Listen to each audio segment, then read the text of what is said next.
Nous allons lire dans Exode chapitre 23, verset 20 jusqu'à 23. Je lis au nom de l'Éternel. Il est dit: voici, j'envoie un ange devant toi pour te protéger en chemin et pour te faire arriver au lieu que j'ai préparé. Tiens-toi sur tes gardes en sa présence et écoute sa voix. Ne lui résiste point, parce qu'il ne pardonnera pas vos péchés, car mon nom est en lui. Mais si tu écoutes sa voix et si tu fais tout ce que je te dirai, je serai l'ennemi de tes ennemis et l'adversaire de tes adversaires. Mon ange marchera devant toi et te conduira chez les Amoréens, les Hessiens, les Phérésiens, les Cananéens, les Éviens et les Jébusiens, et je les exterminerai. Amen. Ok, nous allons prier le Seigneur. Éternel Dieu Tout-Puissant, te disons merci ce matin parce que tu nous as donné cette parole.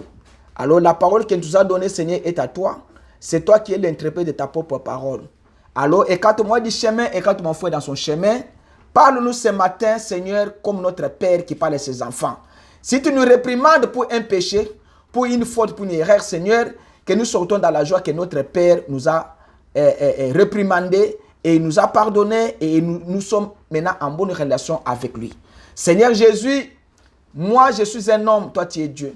Ceux qui sont devant moi sont des hommes, toi tu es Dieu. Moi je dois m'abaisser et doivent s'abaisser, Seigneur, mais toi tu dois être élevé au-dessus de chacun de nous. Nous recommandons la réunion, que ton ange qui accompagne Israël nous accompagne aussi ce matin. Quand tu es dans la Bible, là où 2 ou 3 sont assemblés en mon nom, je suis au milieu d'eux. Sois au milieu de nous, Seigneur, jusqu'à la fin, au nom de Jésus. Amen. Ok, je dois prêcher sur la délivrance. Alors, c'est une prédication que William Branham a prêchée. Alors, je prends quelques temps, je prêcherai ça après. Alors, je dois seulement juste prêcher dans quelques minutes ici, vers 12h, qu'on va terminer. Alors, je prêche sur une délivrance totale. Comme Dieu avait dit à Moïse ici, que voici, je mets mon ange devant vous. Alors, il leur a dit que si vous l'écoutez, il va vous pardonner. Voici, j'envoie un ange devant toi pour te protéger en chemin et pour te faire arriver au lieu que j'ai préparé. Alors, Dieu avait envoyé un ange pour faire sortir des enfants d'Israël. Alors, il a dit que c'est cet ange-là que vous allez écouter sa voix et vous ne pouvez pas lui résister parce qu'il ne pardonnera pas vos péchés. Pourquoi? C'est parce que le nom de Dieu était dans cet ange-là. Alors, Dieu, c'est Dieu qui ne pardonne pas les péchés. Dieu, quand les péchés viennent à l'homme, les péchés, Dieu punit les péchés par le jugement. Alors, il dit, et je suis sûr que, il dit que tiens-toi si t'écartes à sa présence. Écoute sa voix, ne lui résiste point, parce qu'il ne pardonnera pas vos péchés car mon nom est en lui. Et si tu écoutes sa voix, ça c'est maintenant une condition que Dieu donne. Et si tu fais tout ce que je te dirai, je serai l'ennemi de tes ennemis et l'adversaire de tes adversaires. Si tu écoutes Dieu te parler ce matin, Dieu sera l'ennemi de tes ennemis et l'adversaire de tes adversaires. Et si tu n'écoutes pas Dieu, Dieu ne te pardonnera pas. Il dit que mon ange marchera devant toi. Chaque enfant de Dieu, Dieu met un ange à sa portée. Et quand tu es un véritable fils de Dieu, fille de Dieu, Dieu mettra un ange devant toi. Et cet ange-là te conduira chez les ennemis. Dieu cite maintenant tes ennemis, ce sont quoi? Ce sont des Amoréens. Les Amoréens, ce sont des mensonges. Les Éphésiens, ce sont les impudicités. Les Phérésiens, ce sont les critiques. Les Cananéens, ce sont les débauchés. Dieu va te faire passer par tous ces gens-là et il va les exterminer parce que Dieu, il est votre Père. Alors Dieu dit, mon ange marchera devant toi, devant tous tes ennemis, et Dieu va les exterminer tous. Si tu acceptes que cet ange-là puisse te conduire ce matin. Si tu acceptes que Dieu puisse te conduire ce matin, il le fera. Alors William Branham dit que dans cette condition, c'est la condition que Dieu avait donnée à l'église. L'église du Dieu vivant a toujours été minoritaire. Jamais l'église de Dieu, c'est une église de foule de gens. Quand vous voyez beaucoup de foule de gens, sachez qu'il y a une écriture de la Bible qui dit que quand le peuple abonde, il croisse, les péchés aussi abondent. Là où il y a beaucoup de gens, il y a beaucoup de problèmes.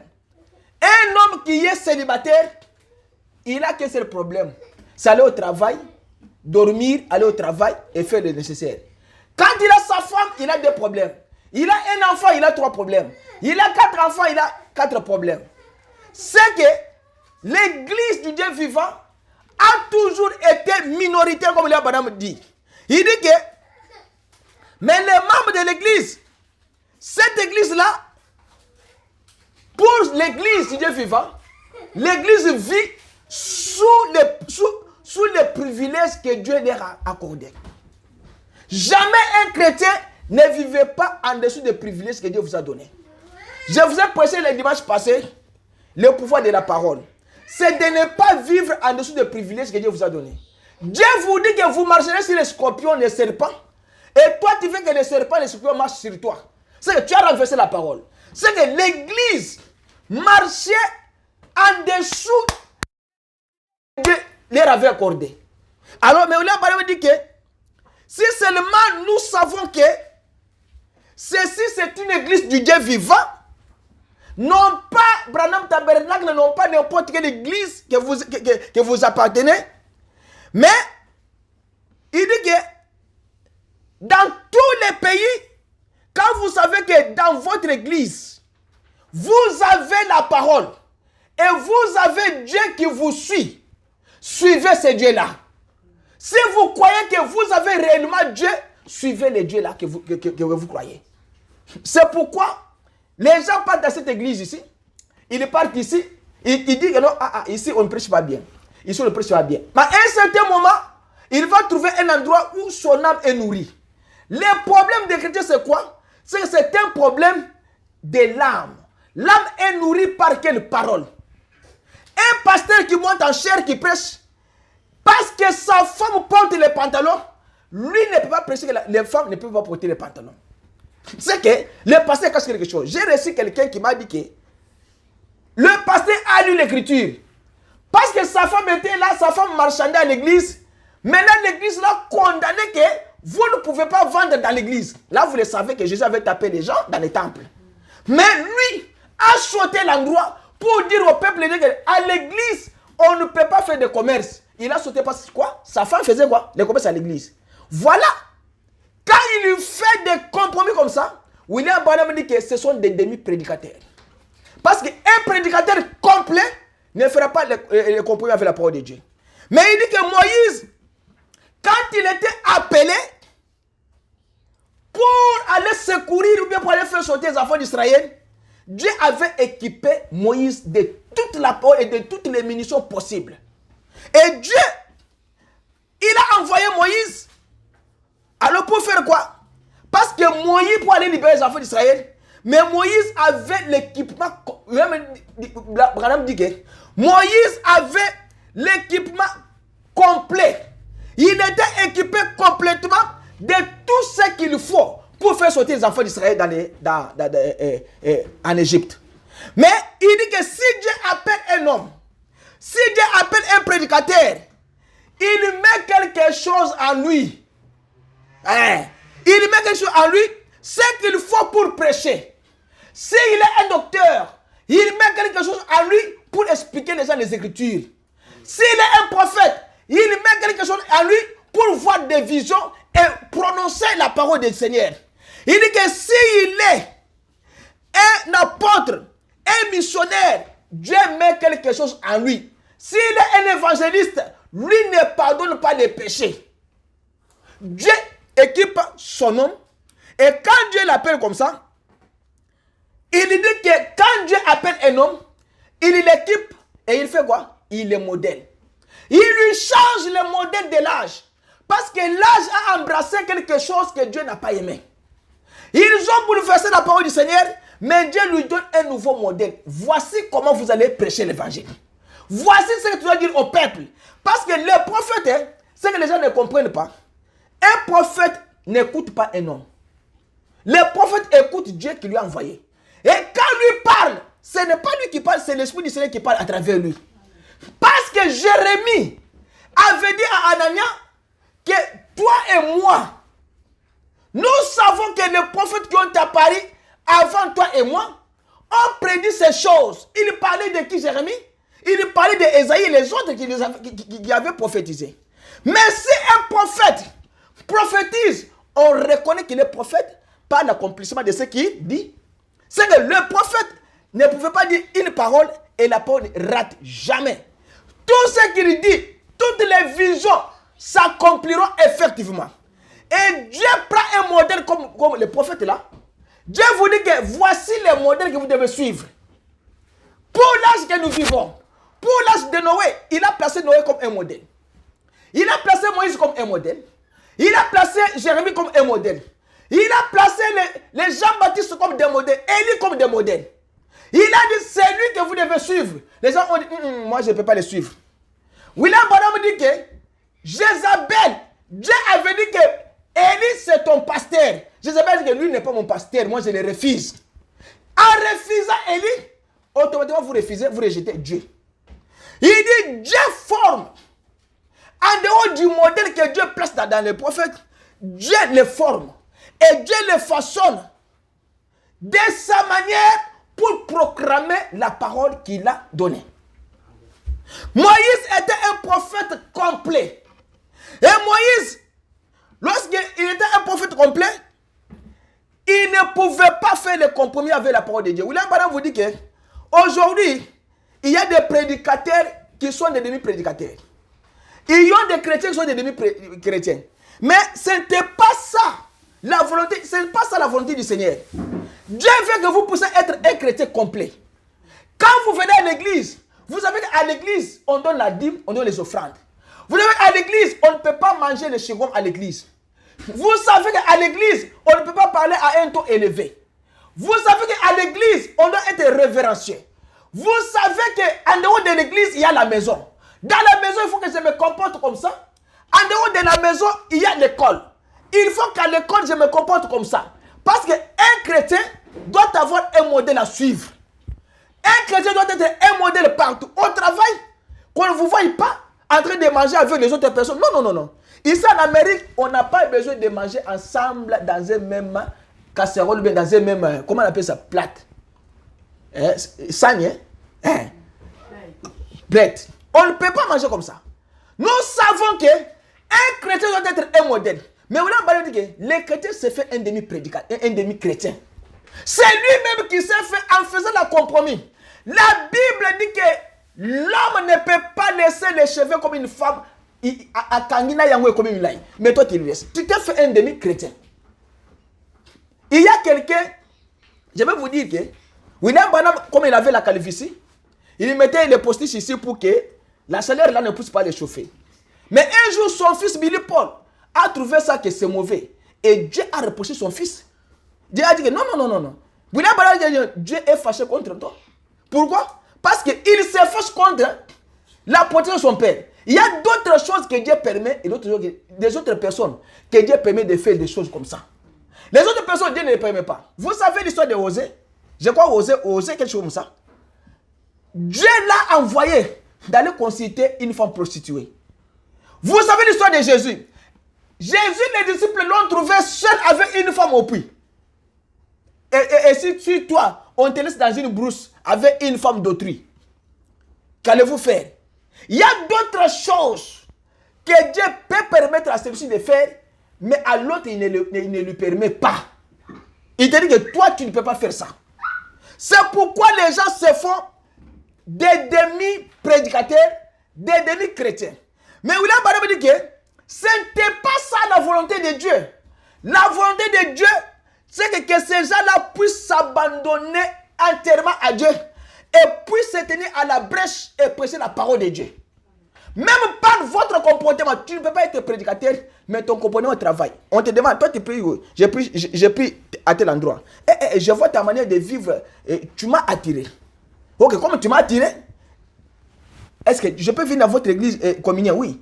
Il vient, il écoute quand votre pasteur prêche, il dit que non. C'est pourquoi cette femme a ce caractère. C'est pourquoi ses frères se comportent bien à cause des prédications de l'église. Moi, je vais aller là-bas. Parce que c'est là-bas où je dois préparer mon âme. Parce qu'il y a des gens qui souffrent sur cette terre. J'ai rencontré quelqu'un qui m'a dit, j'ai vu beaucoup des aventuriers pasteurs. Et il m'a dit que quand je t'ai rencontré, j'ai vu en toi, il y a un homme sérieux. Et le même jour que je t'ai rencontré, j'ai dormi. Je t'ai vu, toi, Bertin, venir dans les songes avec la Bible. Tu avais une chemise blanche, et comme ça. Alors, tu m'as dit que c'est le temps que tu dois te repentir, il faut revenir à Dieu. Et j'ai compris que toi, tu es l'homme que Dieu a envoyé devant moi. Pourquoi? Parce que Dieu lui a convaincu d'abord.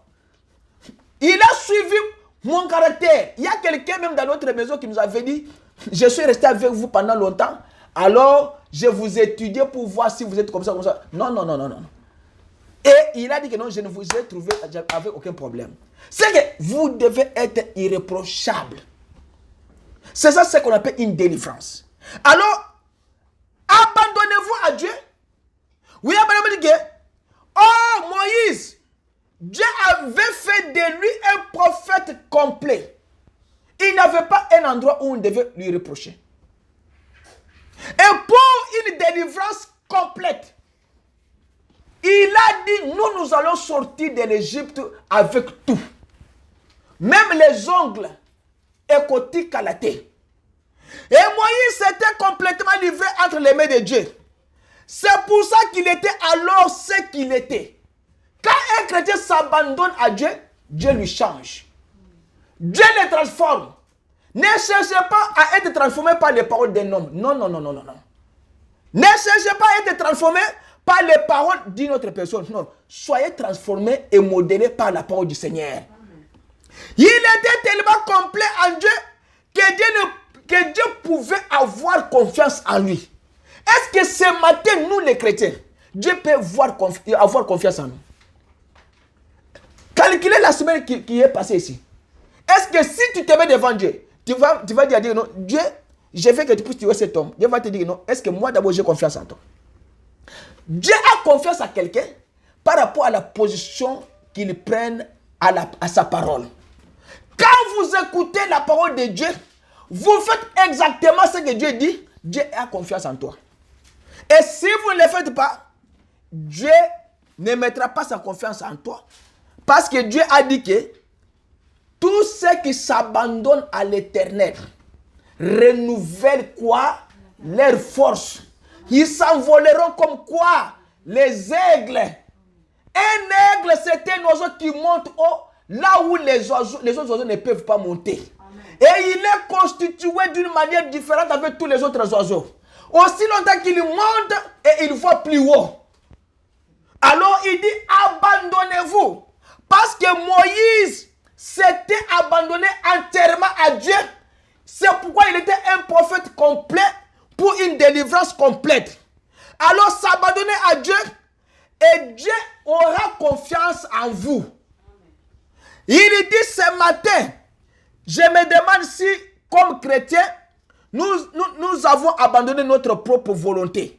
Si nous sommes complètement abandonnés à Dieu, à tel point que Dieu peut avoir plutôt confiance en nous, dans la position où nous sommes placés maintenant même. La position, quand tu viens à l'église, tu as quelle position? La position de l'hypocrisie, de l'humilité, ou quelle position? Il dit, je pourrais être tellement abandonné à Dieu que Dieu pourrait avoir confiance en moi, pourrait avoir confiance dans tel frère, dans telle sœur. Quand vous vous abandonnez à Dieu. Alors il dit, même dans l'église, les ministres et les autres prédicateurs, si vous vous abandonnez à Dieu, Dieu aura confiance à la fonction que vous assumez dans l'église. Ne prenez pas la fonction d'une autre personne dans l'église. C'est dans ta fonction là que Dieu va te voir que non, j'ai confiance en toi parce que tu fais le travail exactement. Il descend dans les membres de l'église maintenant. Il dit que vous, les membres qui viennent à l'église, il dit que Dieu vous a appelé à être un membre de cette église-là. Alors, ces membres de l'église-là, vous ne pouvez pas faire compromis avec la parole du Seigneur. Si l'église croit qu'on ne doit pas boire, toi aussi ne bois pas. Si l'église croit on ne porte pas de pantalons, ne porte pas aussi de pantalons. Comme l'église là, chez nous là-bas. L'église là, mon ami là, il était, je vais plus vite. Mon ami là, nous on était en 6e des humanités. Alors d'autres amis là, ils n'étaient pas vraiment intelligents. Mais on essayait quand même de l'aider pour qu'il puisse avoir des diplômes. Mais on a retrouvé, ce que je vous dis ici, je dois le dire ici. On a retrouvé qu'il y avait quelque chose qui cloche à cet ami là. Et on lui a demandé, quel est ton problème? Aider l'enfant là. Quel est ton problème? Et il est venu nous dire maintenant son problème c'est quoi?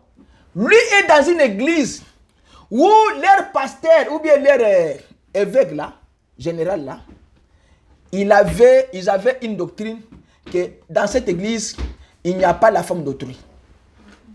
Vous comprenez ça? Il n'y a pas la femme d'autrui. Quand Gilbert se réveille le matin, il part au travail. Quand il retourne, il trouve qu'il y a des chaussures dans sa porte. C'est que Gilbert n'entre pas. Il sait qu'il y a un autre frère qui lui a déjà remplacé.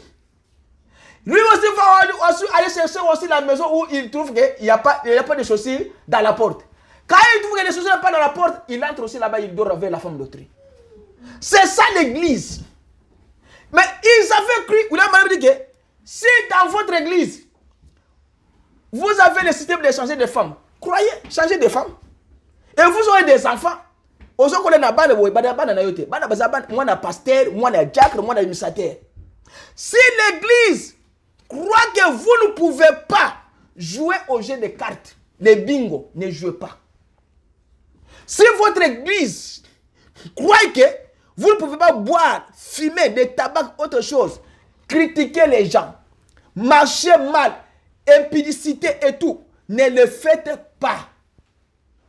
Ça, c'est pour l'église. Mais, qu'est-ce qu'il dit? Il vous dit que dans toutes ces choses-là, prenez Dieu comme votre modèle. Et que Christ prenne le contrôle de tout votre être. Quand Jésus prend le contrôle de votre être, il le fera si nous nous abandonnons complètement à lui. Pour prendre le contrôle de notre vie, pour nous délivrer, il dit que nous devons nous abandonner à Dieu pour que Dieu puisse nous délivrer et nous donner une délivrance totale. Si nous nous remettons complètement entre ses mains, alors Dieu pourra vivre en nous. Comment Dieu peut vivre en nous si nous ne nous abandonnons pas complètement à lui? Nous avons abandonné une partie à lui, une autre partie va donner au monde. Il ne vivra pas en nous. Il a dit que moi et mon Père, nous reviendrons et nous ferons notre demeure en vous. Il n'a pas dit que nous ferons une partie de demeure en vous. Quand il vient pour faire une demeure en vous, parce qu'il vous a déjà trouvé un homme qui s'est abandonné à lui. Une femme qui s'est déjà abandonnée à lui, ce n'est pas une partie. De l'autre côté, tu es chrétien, de l'autre côté, tu es un mondain. Tu sois avec la femme à gauche et tu viens à l'église dimanche. Ça ne se fait pas comme ça. Un chrétien ne peut pas vivre comme ça. Un chrétien, soit c'est la parole, soit c'est en dehors de la parole. Vous avez un petit ami là-bas, vous sortez avec elle, et de l'autre côté, vous venez à l'église. La Bible avec petit ami, ensemble, jamais ça ne se fera pas. C'est pourquoi si notre église ne croit pas aux relations entre une fille et un garçon, croyez que c'est notre foi. Nous ne pouvons pas le faire. L'église croit que pour que nous puissions reconnaître que cet homme et cette femme sont mariés, il faut qu'on leur impose les mains. Allez dans ce sens-là, c'est l'église qui a dit ça. Abandonnez-vous à Dieu. Il dit, alors nos pensées seront ses pensées si nous faisons ça. Et pouvez-vous imaginer Christ en train de fumer? Christ avec girlfriend. Christ. Oh, l'esprit du Seigneur est à moi. Ouais, l'esprit du Seigneur est à moi. Ok. Si l'esprit de Jésus est à toi, montre-moi là où Jésus a fumé. Montre-moi là où Jésus avait combien d'années. Jésus avait 33 ans et il était mort. Et c'est au milieu de la vie des jeunes. Mais il n'avait pas de girlfriend. Il n'en avait pas. Il était avec les quoi? Les sœurs de Lazare, Marie et Marthe. Dans son entourage, il y avait des femmes qui l'avaient même touché les pieds. Mais il n'a rien fait. Si sa pensée à lui était la pensée de servir Dieu, cette pensée-là doit être aussi en vous de servir aussi Dieu. Si cette pensée-là n'est pas en toi, tu es loin. Christ ne peut pas fumer, ne peut pas avoir de girlfriend, mais il dit que prendre, si votre esprit est-il parti de son esprit, il veut qu'il en soit ainsi par votre confession. Mais vous permettez au diable d'entrer et de prendre le contrôle de votre vie. Et pendant que tout ce temps, tout au fond de votre cœur, vous savez que vous avez tort quand vous faites ces choses. Il dit que comment Satan peut s'introduire dans votre pensée et prendre le contrôle de ta pensée. Et pendant tout ce temps, vous savez que ce que vous faites là, c'est mauvais, vous continuez à le faire. On vous conseille, moi, personne ne peut me conseiller. Toi, tu ne peux pas me dire ça. Toi aussi, tu étais sorti avec une femme. Mais si moi, je suis sorti avec une femme, peut-être que moi, je ne suis pas appelé. Mais Dieu te repose toi parce que toi, tu es un enfant de Dieu. Dieu veut te récupérer. Mais quand nous sommes désunis, Christ nous abandonne. Quand nous-mêmes dans l'église, nous sommes désunis, Jésus n'est pas là. Et Jésus est là quand nous sommes unis. Il vous dit, vous avez reçu l'ordre de prier les uns pour les autres. Non pas de dire du mal les uns des autres. Ça je parle des hommes délivrés. C'est un homme qui est délivré n'a pas l'ordre de critiquer un autre. Un homme qui est délivré n'a pas l'ordre de parler du mal de l'autre. Il dit, mais de vous aimer les uns des autres, les uns les autres. Et si quelqu'un est abattu, relevons-les. Aidons-les, alors ça fera de nous un groupe de croyants unis et solides. Si quelqu'un est tombé, ce n'est pas le problème de sauter avec ça, d'aller dire à une autre personne. Non, nous devons relever notre frère qui est tombé, lui dire que frère, voilà la vie que tu mènes ici, ce n'est pas une vie chrétienne. Et nous, ça nous scandalise. Alors nous te disons frère, d'abandonner cette vie. Nous te voyons en train de voler les carburants. Nous te voyons entrer avec les machettes. Frère, cette histoire-là, ça nous choque. Nous te voyons en train de faire cela. Non, non. Nous devons relever celui qui est faible au milieu de nous. Nous n'avons pas le droit de parler de mal contre lui ou bien de le critiquer. Nous avons besoin d'aller le voir, de lui dire, de contrôler sa vie et d'abandonner la vie qu'il est en train de mener et de mener une vie renouvelée. Il dit, alors, ça fera de nous un groupe de croyants unis. Or, quand nous n'obéissons pas à ça, alors nous n'obéissons pas à Dieu. Et Dieu n'est pas content de nous. Par conséquent, notre église, nos fidèles ne peuvent pas prospérer. Et l'église ne peut pas avancer parce que nous sommes tous désunis. On vient ici pour prier. Papa pasteur, azotra ta banimina miste. Bandimi bazotra papa pasteur te, badiakre, banim sater, maman pasteur pour beaucoup tout et bani badiakre, chimonda sune barabakwan. Si nous sommes désunis. Nous ne sommes pas des hommes complètement délivrés. Il dit que, comme Jésus l'a dit, un peu d'élever fait lever la patte. Quand nous sommes désunis, l'église n'avancera pas. N'allez pas prendre les choses à l'extérieur, venir ça avec ça dans la maison d'un frère. Venir avec ça dans l'église. N'allez pas écouter ailleurs et vous amener ça dans la maison de Dieu ou bien dans la maison des frères. Non. Et la personne qui t'a dit ça, toi prends-lui, c'est ça que la Bible dit, amène-lui chez la personne qui lui critique et règle le problème. Le problème de l'unité de l'église, si un membre commet une erreur, ne le repoussez pas. Aidez-les, relevez-les Réunissez-vous, ayez un entretien les uns avec quoi? Les autres. Voilà ce que l'Écriture dit. Quand nous commettons une erreur, allons auprès de Dieu. Avant d'aller auprès de Dieu, nous devons aller auprès de la personne qui nous avons dit cette erreur-là. Et nous devons faire quoi? Et la personne qui nous avait offensé. Et après, vous devez faire quoi? Nous devons nous réunir. Nous devons confesser les péchés, se pardonner les uns les autres et mettre. Et si nous ne faisons pas ça, nous allons venir ici des années. Des problèmes résisteront toujours. Oh, Branham Tabernacle avait des problèmes. C'est Dieu qui réglait ces problèmes-là. Pas la sagesse qu'il avait donnée au prophète Branham. Même son petit frère, Doc, William Branham était en mission voyageur, on l'a enlevé dans l'église. Neville est resté là-bas.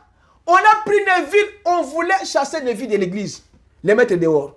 Mais c'est le Saint-Esprit. William Branham était même à distance en Afrique. Il voyait les choses qui se passaient à Défensoville. Parce que c'est un prophète. L'Esprit du Seigneur n'a pas de limite. L'Esprit du Seigneur, même dans les grands poissons, il a vu quoi? Jonas. Si dans l'eau, l'Esprit du Seigneur voit Jonas, mais en Afrique et en Amérique, l'Esprit du Seigneur va voir. Réglons les problèmes entre nous, les hommes délivrés. Quand il y a une délivrance totale, c'est que l'homme est changé. Il dit, William Branham dit ceci, qu'il avait menti pour un avocat qui lui avait appelé. Alors, il avait dit à sa femme de dire que je ne suis pas là, quand ils avaient appelé au téléphone. Mais comme il avait dit comme ça, un jour, le même avocat a appelé encore. Son fils Joseph est allé prendre le téléphone. Il lui a dit que papa, que je leur dise encore que non, tu n'es pas là. Vous comprenez ça? Vous avez appris les enfants à faire quoi? À mentir. Il dit, voilà comme nous apprenons nos enfants les mauvaises habitudes. Oh, il dit quoi? Il dit, les enfants, l'enfant lui a dit, ah, papa, que je leur dise encore que tu n'es pas là comme tu avais dit à maman. Mais William Branham était au point où il devait aller prier pour un enfant. Et il a dit, je ne peux pas aller prier pour cet enfant-là, je dois aller d'abord demander pardon à Dieu. Il est allé demander pardon à Dieu, il a quitté la maison. Alors il est allé demander pardon à Dieu, Dieu lui a pardonné. Il a dit à Dieu, Seigneur, pour savoir que tu m'as pardonné. Alors Seigneur, fais-moi, montre-moi que tu m'as pardonné. Il a dit qu'il a senti maintenant les petits tourbillons autour de lui. Alors l'Esprit du Seigneur était venu, Dieu lui a pardonné. Et quand il est sorti, il est allé, tout était bien. Il vous dit, vous devez être d'un même accord à l'église. Même à la maison, même dans vos foyers, soyez d'un même accord. Si vous dites quelque chose de mauvais contre votre frère, ou bien les enfants comme nous les avons comme ça, vous commencez à incliner les enfants des choses dans la tête. Attention, ce que vous mettez l'enfant dans la tête là, ça va lui rester, il va grandir avec ça. Tu veux l'enfant qui va changer le comportement parce que toi, tu lui as dit quelque chose de mentir. Papa, que je dise encore à ces gens-là que non, tu n'es pas là. Parce que l'enfant va entendre William Branham dire à sa femme, dites-le que je ne suis pas là. La femme a dit que, mais tu es là. Non, mais j'étais derrière la maison. Il a menti. Mais écoutez ce qui est arrivé. Quand il a fait maintenant la repentance, il a terminé, Dieu lui a répondu. Un jour plus tard, un vieux catholique converti est venu à William Branham. Il a demandé l'entretien. Il est entré en face. Ils ont parlé avec William Branham, ils ont terminé. William Branham a dit que non, comme ça nous allons prier le Seigneur pour voir qu'est-ce qui est en toi. Quand il a prié Dieu, il a dit que le Saint-Esprit est allé, le papa était déjà vieux, est allé faire sortir quelque chose que le papa là avait fait quand il était à l'église catholique. Il était enfant de cœur. Je ne sais pas, enfant de cœur, chez les catholiques, ce sont des enfants, je ne connais pas. Quand il était jeune, il priait à l'église catholique. Dieu lui a montré cet homme-là que c'est ce qui a causé de lui ces problèmes de la maladie, qu'on ne peut pas trouver les valves pour qu'on puisse l'opérer. Et l'homme demande à William Branham, est-ce que c'est seulement ça? Il va dire, c'est l'unique nombre que j'ai vu dans votre vie. Il dit, ok, si c'est si c'est ça, comme ça, moi je répare. Et il répare. Il demande maintenant au médecin que je vais passer maintenant par l'opération. Parce qu'ils avaient cherché comment opérer cet homme-là. Ils n'avaient pas trouvé l'occasion de pouvoir l'opérer. Alors, c'était proché à Dieu. Dieu lui a révélé cela. C'est quand le docteur maintenant lui dit que non. Comme ça, comme tu veux maintenant qu'on puisse t'opérer, tu vas passer par des examens d'abord encore pour voir comment votre état avant de t'opérer. C'est quand il entre devant les médecins, il trouve que il n'y a pas quelque chose à opérer et la maladie était partie. Voilà comment quelqu'un qui est délivré, quelqu'un qui a fait une bonne confession, comment les choses marchent dans sa vie. Alors il dit, nous devons nous unifier dans l'amour fraternel. Dans une église du Dieu vivant, nous devons avoir l'amour. Si nous sommes des hommes et des femmes délivrés totalement, l'amour de Dieu demeure en toi. Parce que sans l'amour, tu n'es pas un homme délivré. Personne n'entrera au ciel sans l'amour de Dieu. Sans l'amour de son frère. Sans l'amour de sa soeur. Tu es en train d'haïr les gens. Ou tu es ton frère ou bien ta soeur pour rien. Au lieu d'aller les voir comme la Bible dit, toi tu fondes tes pensées. Cet homme ici, je vois qu'il me critique. Je vois que c'est lui qui est l'auteur de mon problème. Je vois que c'est lui qui attaque ma famille. Je vois que c'est lui qui attaque mes fils. Je vois que c'est lui qui attaque mon père et ma mère. Non, non, c'est pas comme ça. Allez voir. Vous voyez, madame dit ici, je dois vous lire ça ici. Il dit que il ne faut pas faire la volonté du diable. Diable, les Satan, il vous impose sa volonté, vous acceptez aussi. Il vous dit que non, va, parle mal à cet homme ici. Toi aussi, tu parles mal à cet homme. Satan vous dit, ne lui réponds pas au téléphone. Et toi aussi, tu ne réponds pas aussi au téléphone. Satan te dit, tu ne peux pas faire ce travail ici. Ces gens ici sont des mauvais. Toi aussi, tu ne veux pas faire ça. William Branham dit qu'il ne faut pas accepter que Satan vous impose sa volonté. Non, non, non. Unissons-nous d'un cœur dans l'amour fraternel. Il dit, voilà ce que Satan fait si vous n'êtes pas un groupe unifié. Il dit, il commence à vous montrer comme Pharaon. Il dit à Moïse, vous pouvez partir, mais que vos enfants restent. Vous pouvez sortir, que vos choses restent. William Branham dit que Satan, il vient, il vous déstabilise d'abord mentalement. Amen. C'est la seule chose. Oh, tu es venu en Amérique. Amérique, il commence à faire quoi? À vous déstabiliser mentalement.